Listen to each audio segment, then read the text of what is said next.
John. And I'm Lori of California Corporate Fitness. And today we're going to show you 5 stretches that we want you to do after your run. So today what we're going to do is we're going to cover static stretching. Earlier in some videos we covered dynamic stretching, and dynamic stretching is done before your workout and it's done with motion. So you stretch with motion. So we showed you a few examples earlier of heel to toe rocking, which works the muscles on the front and back of your leg. We showed ankle rotation, which works muscles that stabilize your ankle. But static stretching is a little bit different. We're suggesting that you do it after your workout. And what you do with a static stretch is you're going to stretch a muscle and keep it at a state of stretch at a certain length for a period of time, maybe 15 to 30 to 45 seconds.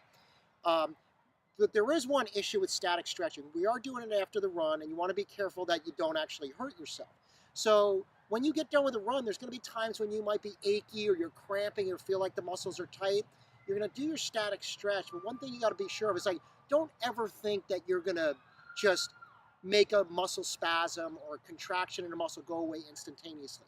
The purpose of a static stretch is to get the muscle to a certain length, and then it's going to relax over time. So it might relax over a few minutes, or it might actually relax over a few hours or a day. But the whole purpose is to speed up your recovery. So Lori's going to go over these 5 stretches. So our 5 static stretches we're going to do, I decided we'd do standing stretches so you don't have any excuse, okay? So after your run, you can just go through these stretches. Why, because you don't want to get on the ground? Well, you can, but this is easier. Okay. For now. So you'll face the camera, I'll face this way. First one we're going to do is a calf stretch. So you want to put that front leg out and just bend that back knee. So you should feel a stretch in that calf. You can hold it. Even better if you have a wall or a tree or a person you can push against, you'll feel a much deeper stretch in that calf. The second stretch we're going to do is a quad stretch. If you have tight knees, you might have really tight quads, or pain in your knees, tight quads. So grab that ankle or your foot and push that knee towards the ground. Make sure you push the knee towards the ground. You'll feel that deeper stretch. This one is one that's good to have an assisted. Just like that. Thank you for demonstrating that. Perfect. Good. Okay, our third is a hamstring stretch. So I think we're going to go ahead and I'm going to make you kneel. I changed my mind. Okay. So you're going to kneel. You're going to put your front foot out on your heel. You're not going to straighten that leg, what you may have seen. You're going to grab the belly of the hamstring muscle. You're going to push that back side out and then hinge forward. And you'll feel that stretch right in the belly of the hamstring.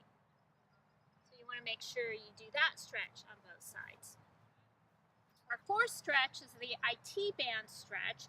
If your knees are hurting on the side, you have a really tight IT band. So you're just going to cross one leg over the other, put one hand on your hip, extend your opposite arm over your head, and then hinge to the side.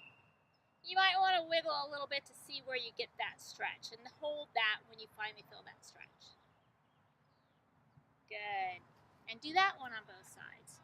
And our final stretch is a hip flexor stretch. Your hip flexors can get really, really tight after you're running. So you want to take a big step out, bend that front knee, and then bring your arms up, and then go down into that stretch a little bit. Look up at the sky, and you'll feel that stretch right in your hip flex area. So it's really important. We want you to do static stretching carefully after your run, and make sure be well, you stay consistent, and you finish strong. Excellent.